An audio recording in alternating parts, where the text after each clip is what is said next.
제가 지난 주일도 힘들었지만 오늘도 굉장히 힘듭니다.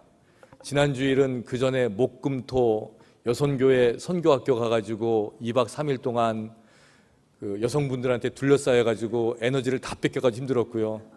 어제는 기도원에 가가지고 또 주여를 부르짖다가 제가 그냥 그 더운데 쓰러질 뻔했습니다. 근데 참 목사로서 물론 주일이 힘들지만 마음껏 말씀 전하느라고 힘들었고 마음껏 기도하느라고 힘들었으니까 이것만한 복이 어디 있습니까? 그래서 저는 굉장히 복받은 사람이라고 생각을 합니다. 그 복이 우리 모두에게 임하길 바랍니다. 제가 어제 기도원에 이제 우리 교우들이 오랜만에 간다 그래가지고 야 너무 좋다 그래서 기도원을 갔는데 두 가지 퀘스천을 가지고 갔어요. 제 마음속에 들어오는 그 질문은 뭐였냐면 첫 번째가 교회에서 7시 45분에 출발한다고 그러더라고요. 근데 제가 지도를 보니까 1시간 10분, 20분이면 갈 수 있는 거리예요. 그래서 그러면 9시면 도착하겠구나. 그러면 첫 순서를 9시에 하면 되겠구나 했는데 그 순서지에 보니까 첫 프로그램을 10시에 한다고 돼 있는 거예요. 그래서 1시간 동안 뭐 하지? 이게 첫 번째 퀘스천이었고요. 또 자세하게 프로그램이 나와 있는데 저는 저에게 주어진 시간이 딱 20분이었어요. 목사님은 20분만 설교하면 됩니다. 그냥 와서 기도하세요. 그래서 저는 정말 그런 줄 알고 20분 동안 뭘 얘기하지? 이제 그런 고민을 가지고 이제 산에 올라간 거예요. 근데 가면서 그 비밀이 하나씩 둘씩 밝혀지기 시작했어요. 가는데 사고가 나가지고 차가 얼마나 막히든지요. 딱 도착하니까 10시예요. 그 10시에 정확하게 시작을 하니까 준비하신 분들이 굉장히 그 영이 밝으신 분들이죠. 그걸 알고 그렇게 했으니까. 그래서 10시에 딱 시작을 하는데 제가 설교를 하려고 딱 쓰니까 그 준비하신 장로님께서 뭐라 그러냐면 목사님 시간에 구애받지 말고 마음껏 하세요.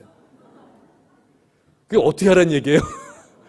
저는 그 음성을 하나님의 음성으로 들었어요. 성령께서 이 시간에 우리의 마음을 만져주시고 함께 기도하고 함께 예배하고 찬송하고 하나님의 말씀을 증거하는데 뭐 20분이 뭐가 중요하겠냐. 그래가지고 그때부터 찬송하고요. 그때부터 기도하고요. 그때부터 설교하다가 또 찬송하다가 설교하다가 또 아프신 분들 또 위해서 기도하고 선교지 위해서 기도하고 우리 교회 위해서 기도하고 나라와 민족 위해서 기도하고 다 하고 또 뭐 안수기도 나오셔서 하십시다 그랬더니 또 안수기도 하시고 이러다 보니까 딱 끝나고 나니까 20분 할 게 2시간이 갔더라고요.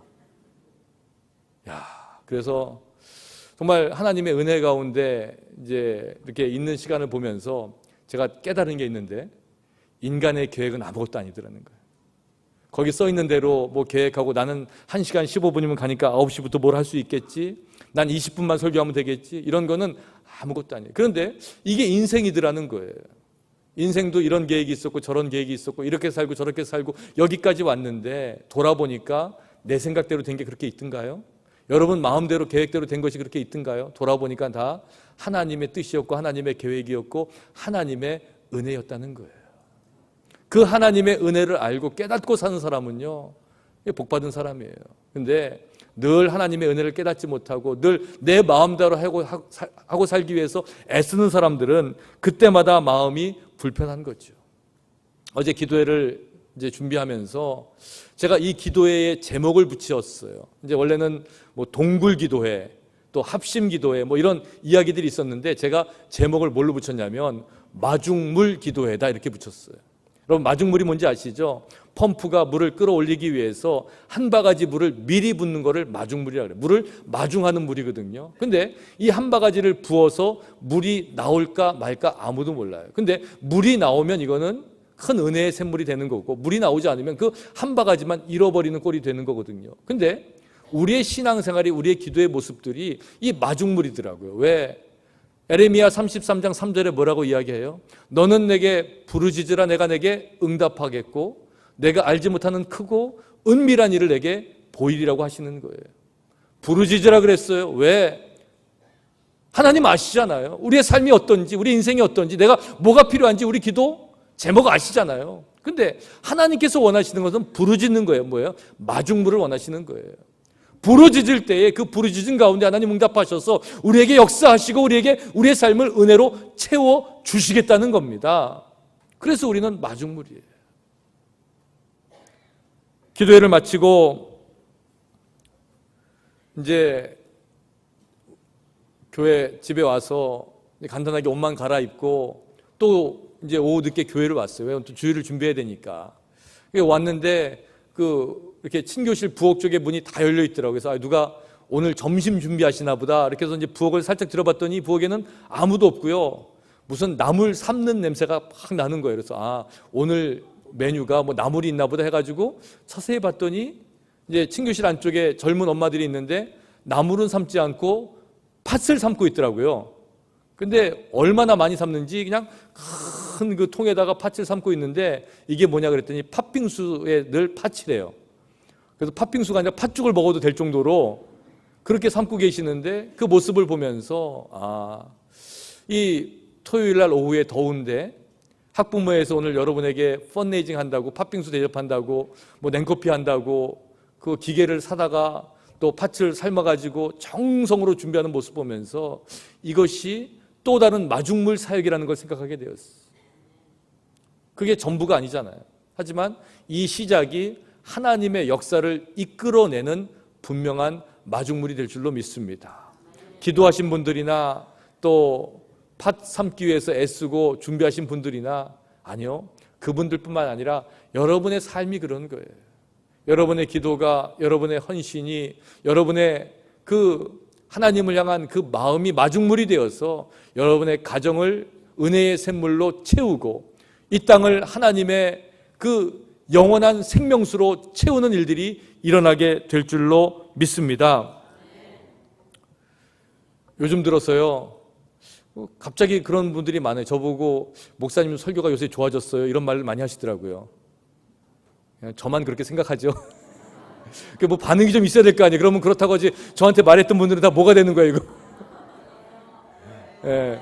그래서 제가 좀 한편으로는 좀 실망을 해요. 왜냐하면 그러면 그 전까지는 뭐였나 이런 생각도 하는데, 근데 또 한편으로는 제가 마음에 부담이 생겨요. 왜냐하면 이게 좋은 설교를 하면 안 될 것 같아요.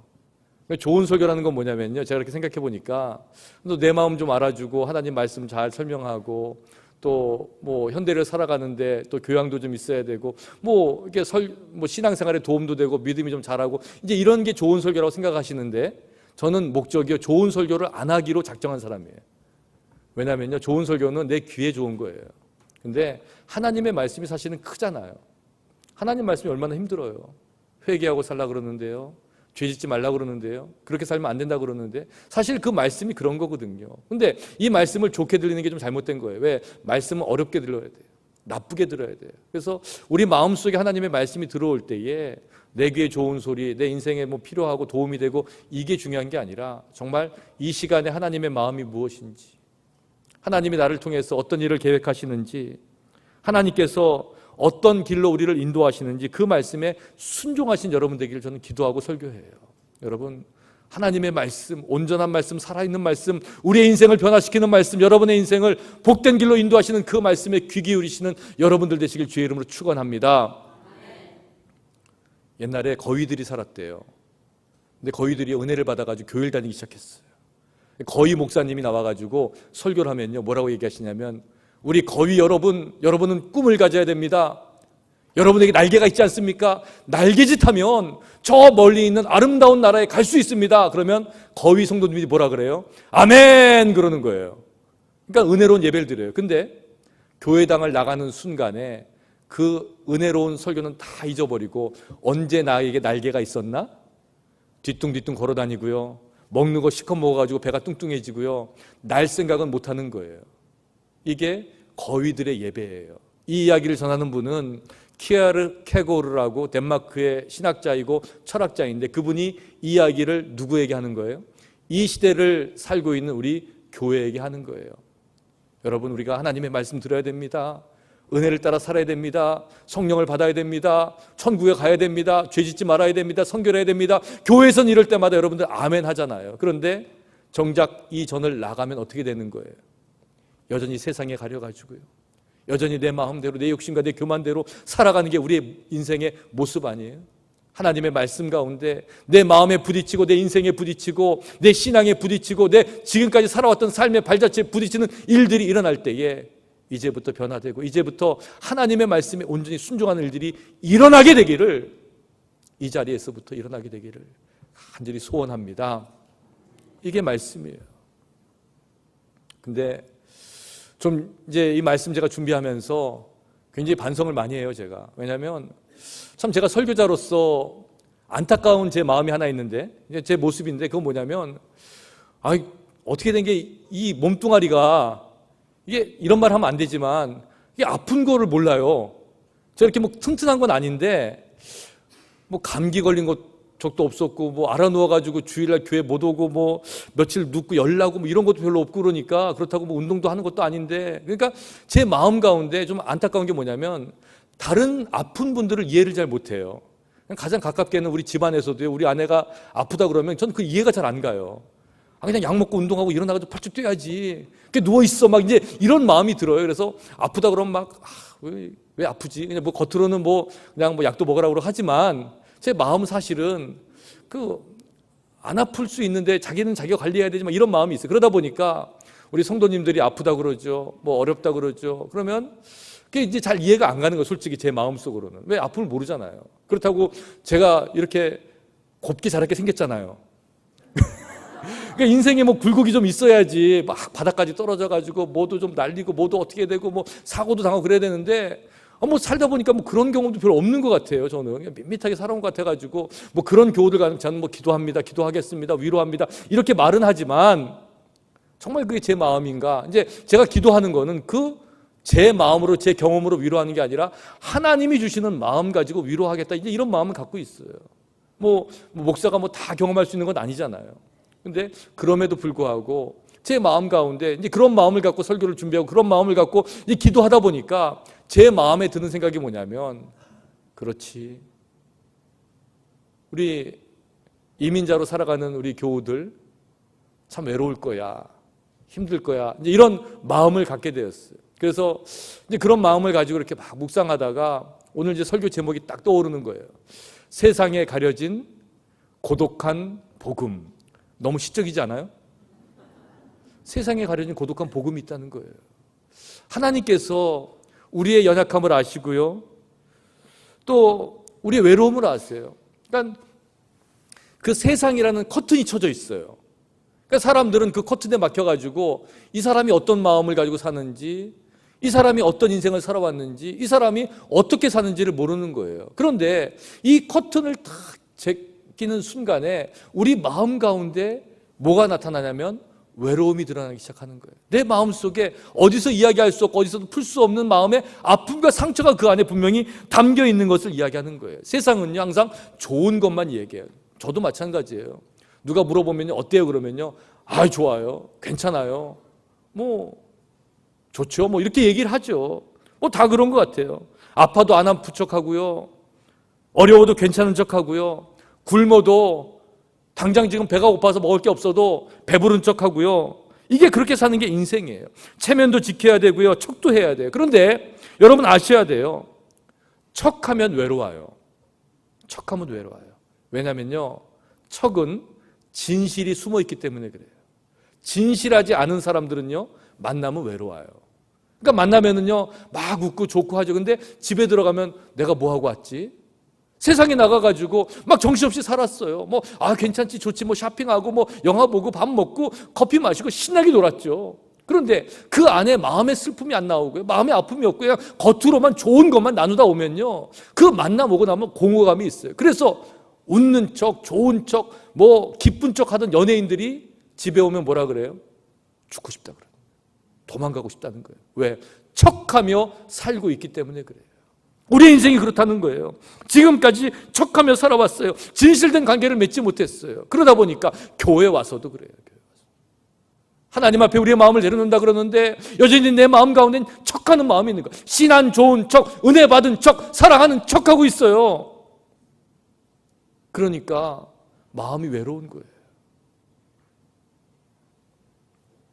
세상이 갈수록 척하다 보니까요, 어디다 마음 둘 데 없으니까 사람들이 뭐 하는 줄 아세요? 애완동물의 마음을 쏟는 거예요. 그래서 강아지 사다 키우고요, 고양이 사다 키우고, 야, 네가 사람보다 100배 낫다, 네가 내 친구다, 그러면서 이렇게 사는 거예요. 그래서 유산도 물려주고 아프면 병원도 데려가고 그러는 거 아니에요? 근데 이제는 그것도 지나쳐가지고 어떻게 하는 줄 아세요? 로봇을 가져다 놓고는 말을 시키고 로봇가 뭐 해주면 좋다 그러고 이게 사람의 마음이에요. 나중에는요, 요즘도 그러잖아요. 전화기에다가 물어보잖아요. 시리 이렇게 하면은 뭐 물어보면 뭐 어디 찾아가자, 뭐 전화번호 알려달라 이걸 떠나가지고 너 나 사랑해? 그러면 그거는 정확한 질문이 아닙니다. 뭐 이렇게 대답하고. 왜? 외로우니까. 내가 외로우니까 뭐 기계한테도 물어보고 사람한테 말할 수 없으니까 동물한테 물어보고 이제 그렇게 살아가는 인생이 되고 있는 거예요. 그런 인생 가운데에서 세상은 나에게 고독을 더 안겨줄 뿐이에요. 외로움은요, 혼자 남아 있다고 생각될 때 드는 생각이 외로움이에요. 그런데 외로움엔 두 가지가 있는 것 같아요. 첫 번째 외로움 뭐냐면요, 내가 떠나서 드는 외로움이에요. 그러니까 여기 계신 분들은 다 외로운 사람들이에요. 제가 100% 개런티할 수 있어요. 왜냐면요, 고향을 떠나왔기 때문에 그래요. 가족을 떠나왔기 때문에 그래요.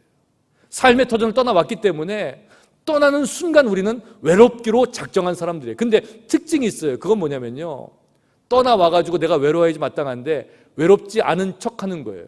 그래서 이민 생활에서 성공하면 외롭지 않겠지, 돈 벌면 외롭지 않겠지, 좋은 집에 살면, 좋은 차 타면, 좋은 옷 입으면, 좋은 거 먹으면 외롭지 않겠지, 이렇게 마음 먹고요 열심히 살아왔어요. 근데요, 안 외로운가요? 외로울 것 같아요. 외롭죠. 아무리 세상에 겉으로는요 이것도 이루고 이렇게도 하고 저렇게도 되고 애들도 키우고 다 됐는데 돌아보니까 거울 속에 비친 외로운 내가 숨어 있는 거예요. 외로운 거예요. 그 외로움 때문에 우리가 눈물 흘리는 거예요. 그래서 떠난 자는 어차피 외로울 수밖에 없어요. 그리고 남겨진 자가 외로울 수밖에 없어요. 다 떠났거든요. 나만 두고 다 떠났어요. 그래서 사랑하는 남편을 잃고 사랑하는 아내를 먼저 보내고 사랑하는 부모님을 먼저 보내고 사랑하는 자식들이 먼저 하나님 나라에 간 사람들은 그것 때문에 마음이 외로운 거예요. 왜 나만 혼자 남아있지? 그리고 나이가 들면 들수록 외로운 게 뭐예요? 친구들이 하나 둘씩 없어지잖아요. 그때 함께 놀았던 친구, 함께 사업했던 친구도 나이가 들면서 먼저 가고 먼저 이사 가고 뭐 하나님 나라에 가고 자꾸 없어지는 거예요. 다 떠나고 나니까 혼자 외로운 나만 남아 있는 거예요. 심리학자들은 그 외로움을 두 가지로 설명을 하는데, 하나는 다 나를 떠나가지고 느끼는 외로움을 loneliness, 그야말로 외로움이라고 이야기해요. 그리고 자발적으로 내가 사람들을 떠나가지고 가지고 오는 외로움이 있거든요. 그러니까 사람들 공동체를 떠나가지고 나 혼자만의 시간 속에서 그 드는 외로움은, 이거는 solitude, 고독이라고 이렇게 표현을 하는 거예요. 외로움이든 고독이든 이 모든 것들이 우리의 마음을 쓸쓸하게 하는 건 똑같은 거예요.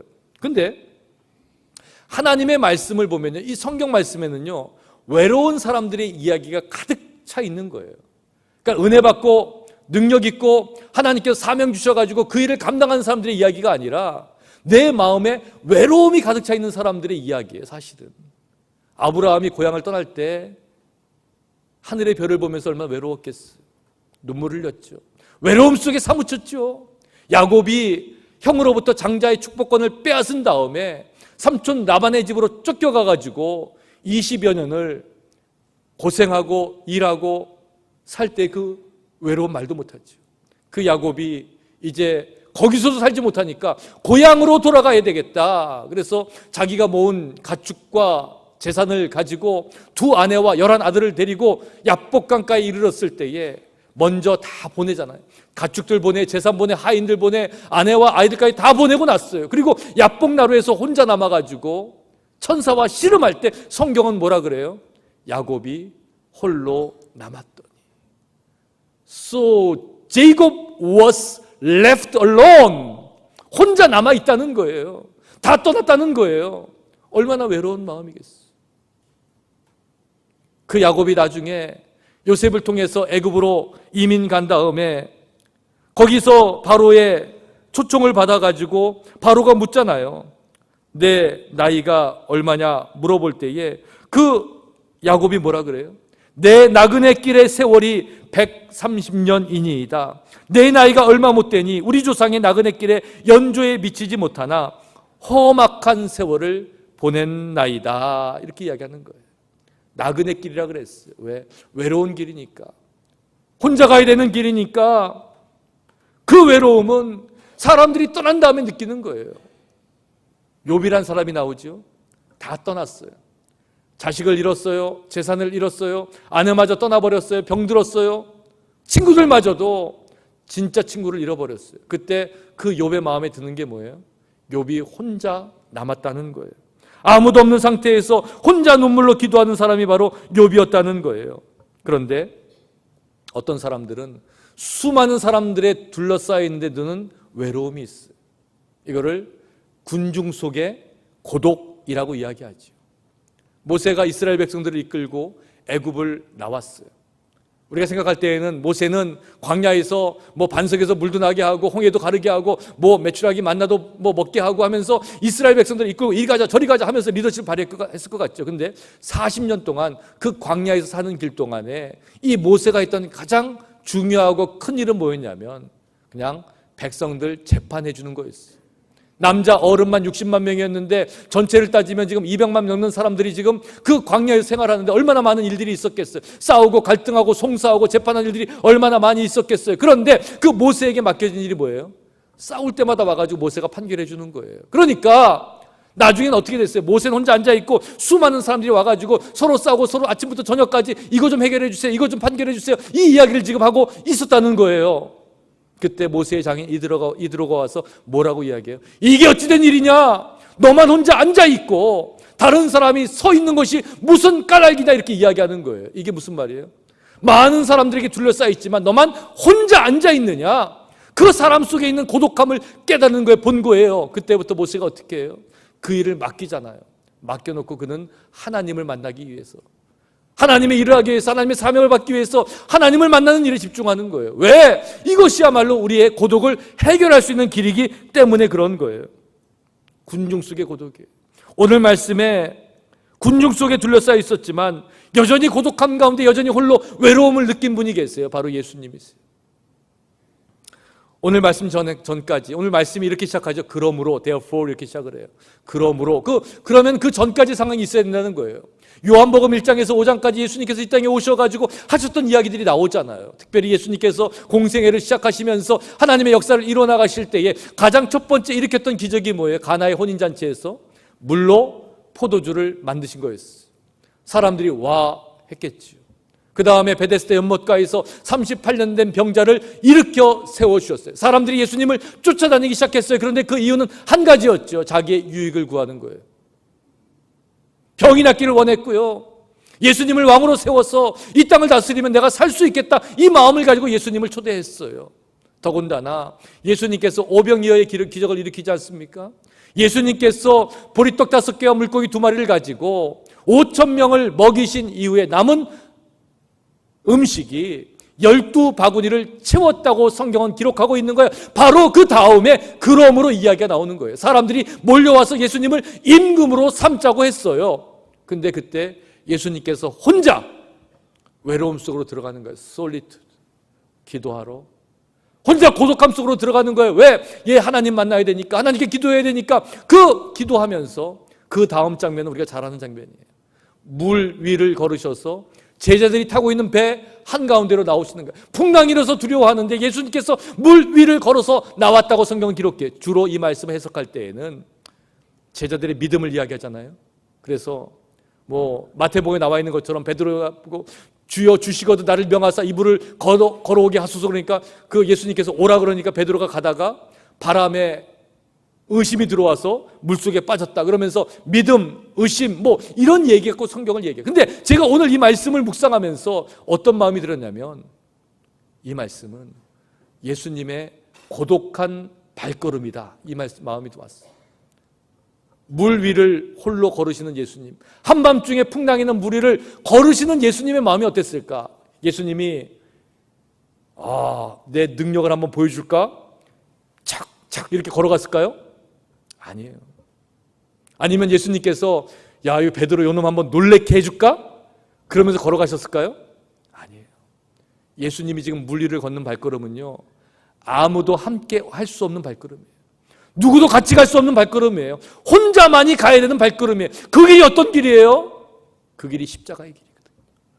그 길이 골고다의 길이거든요. 그 길이 나를 죽여서 세상을 살리는 구원의 길이었다는 거예요. 그런데 생명의 길은 외로운 길이에요. 십자가의 길은 외로운 길이에요. 혼자만이 갈 수밖에 없는 길이에요. 그런데 예수님은 지금 그 길을 걸어가고 계시는 거예요. 물 위에서 물 위를 걸으실 때 이게 놀라운 사건이 아니라, 놀래키는 사건이 아니라 하나님의 사건이 되는 것은 그 길이 십자가의 길이고, 그 길이 외롭지만 외로움을 통해서 세상을 구원하는 길이었기 때문에 그래요. 사랑하는 성도 여러분, 외로운 사람이 걸었어요.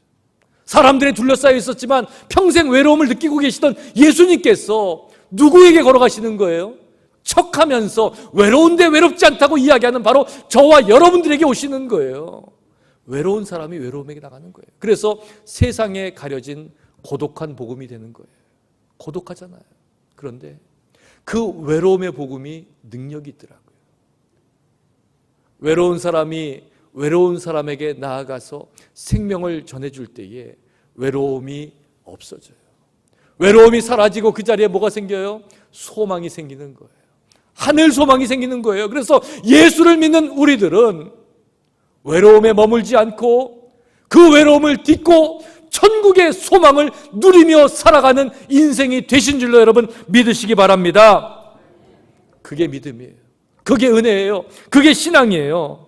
고독한 발걸음 뒤에, 외로운 발걸음 뒤에 우리가 걸어가야 되는 길이 바로 거기 있다는 거예요. 성공과 명예, 물질이라는 세상의 커튼에 가려져 있던 우리의 인생이 이것을 뛰어넘어서 하나님의 은혜의 자리로 들어가는 것, 이것이 우리 인생에게 주신 하나님의 축복인 것을 기억하시길 주의 이름으로 축원합니다. 여러분, 외로우셔요? 돈이 없어서 외롭고요, 사랑하는 사람이 없어서 외롭고요, 건강이 없어서 외롭고요, 나이가 들어서 외롭고요, 세상에 외로울 것 투성이에요. 그런데 정말 외로운 것은, 아니 우리가 외로워야 할 것은 우리의 영혼이 메마르기 때문이에요. 하나님의 말씀이 채워지면, 성령의 역사가 임하면, 하나님의 은혜가 우리 삶 가운데 임하면 그 모든 세상의 외로움은 물러갈 줄로 믿습니다. 그 물러간 자리에 하늘 소망 가득 채우시고 주님의 나라를 위해서 우리도 또 다른 외로운 이들에게 그 고독한 복음을 증거하시는 여러분의 귀한 인생들 되시기를 주님의 이름으로 간절히 축원합니다.